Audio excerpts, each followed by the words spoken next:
Timbul dan lenyapnya jalinan jodoh merupakan hal yang sangat menakjubkan dan tak terbayangkan. Di sini, saya ingin berbagi tentang jalinan jodoh. Timbulnya jalinan jodoh mengandung dharma yang sangat menakjubkan. Saya sering berkata bahwa kita harus percaya pada hukum sebab akibat. Jalinan jodoh setiap orang berbeda-beda. Hidup kita tak luput dari hukum sebab akibat. Jalinan jodoh seseorang dengan keluarganya, teman-teman di sekitarnya, dan pasangan hidupnya pasti berbeda-beda. Terkadang, timbul dan lenyapnya jalinan jodoh dapat mendatangkan penderitaan yang tak terkira di dunia ini. Terkadang, perpaduan sebab dan kondisi dapat mendukung pencapaian seseorang. Jadi, jalinan jodoh sungguh tak terbayangkan. Ada sebuah kisah yang Buddha ceritakan untuk menjelaskan hukum sebab akibat ibu di 5 kehidupan.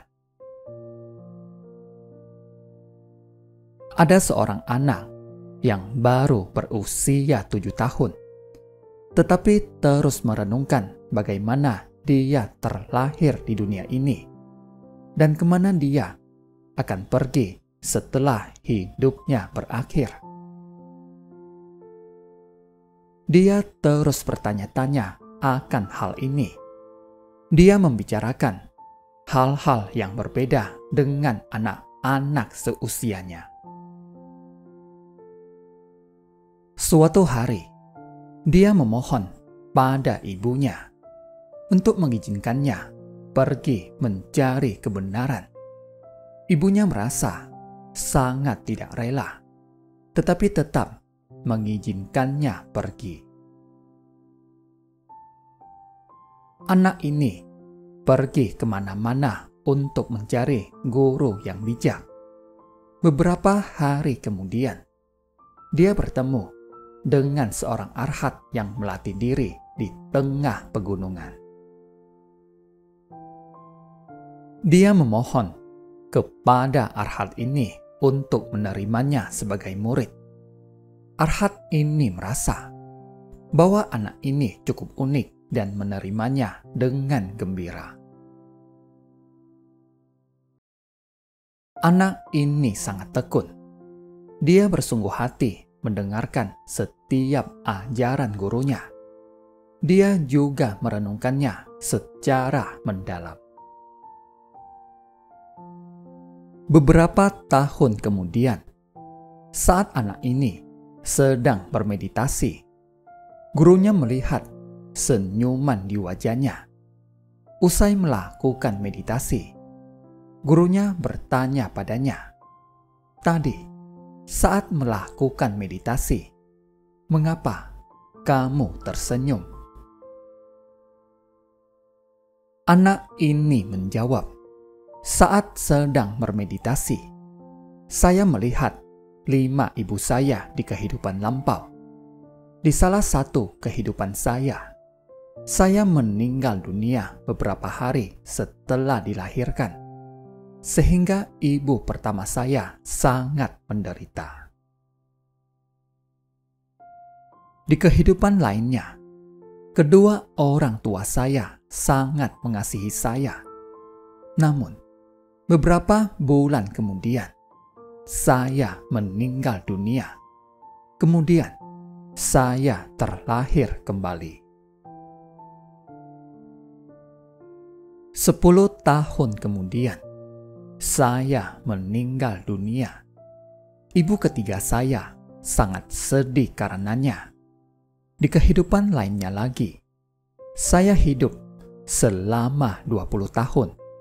Dan ibu keempat saya menaruh banyak harapan pada saya.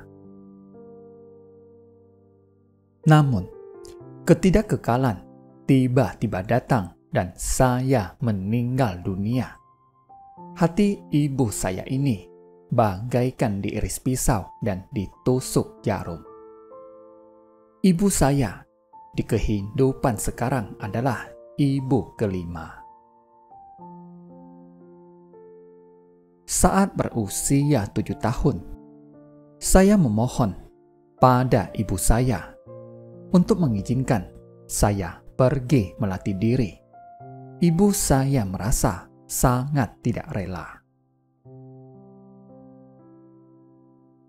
Dalam waktu sekitar 30 tahun, saya telah membawa banyak penderitaan bagi kelima ibu saya.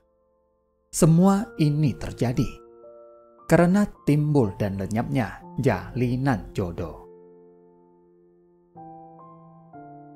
Gurunya lalu bertanya padanya, "Apa yang kamu pelajari dari hal ini?" Dia menjawab, "Manusia sangat menderita karena kelahiran dan kematian. Karena itu, saya tidak boleh melekat pada kelahiran dan kematian. Saya harus lebih bersungguh hati dan tekun." Pada usia 7 tahun yang masih belia, anak ini bertekad untuk melatih diri. Setelah beberapa tahun bersungguh hati belajar dari gurunya, saat bermeditasi, dia bisa melihat kelahiran dan kematiannya di kehidupan lampau, serta penderitaan kelima ibunya akibat jalinan jodoh mereka. Apa pengaruh jalinan jodoh bagi kita? Saudara sekalian, apakah orang tua kalian masih hidup? Apakah mereka mengkhawatirkan kita? Jika mereka sudah meninggal dunia, kemana mereka pergi? Kehidupan setiap orang berbeda-beda. Selagi kita masih hidup, apa yang harus kita lakukan? Manusia mengalami fase lahir, tua, sakit, dan mati. Jika hanya melewati hari demi hari, kita tidak akan memahami betapa dalamnya makna kehidupan dan bagaimana memanfaatkan tubuh yang diberikan oleh orang tua ini. Karena itu, kita harus bersungguh hati. Berhubung telah terlahir sebagai manusia, kita harus menggenggam kehidupan sekarang untuk menyelami dharma dan melatih diri. Jika tidak menyelami dharma, kita akan selamanya diliputi kegelapan batin dan tidak pernah memikirkan bagaimana kita terlahir ke dunia ini dan mengapa kita hidup di dunia ini. Banyak orang yang tak pernah memikirkannya. Kini kita memiliki kesempatan untuk mencari tahu bagaimana kita terlahir di dunia ini. Meski tidak memperoleh jawaban yang pasti, tetapi setidaknya kita tahu bahwa semuanya bergantung pada hukum karma. Kita tahu bahwa kita terlahir di sebuah keluarga karena jalinan jodoh dengan orang tua kita. Kita juga tahu bahwa kita harus memanfaatkan tubuh yang diberikan orang tua ini untuk membawa manfaat bagi dunia. Terima kasih, semoga bermanfaat.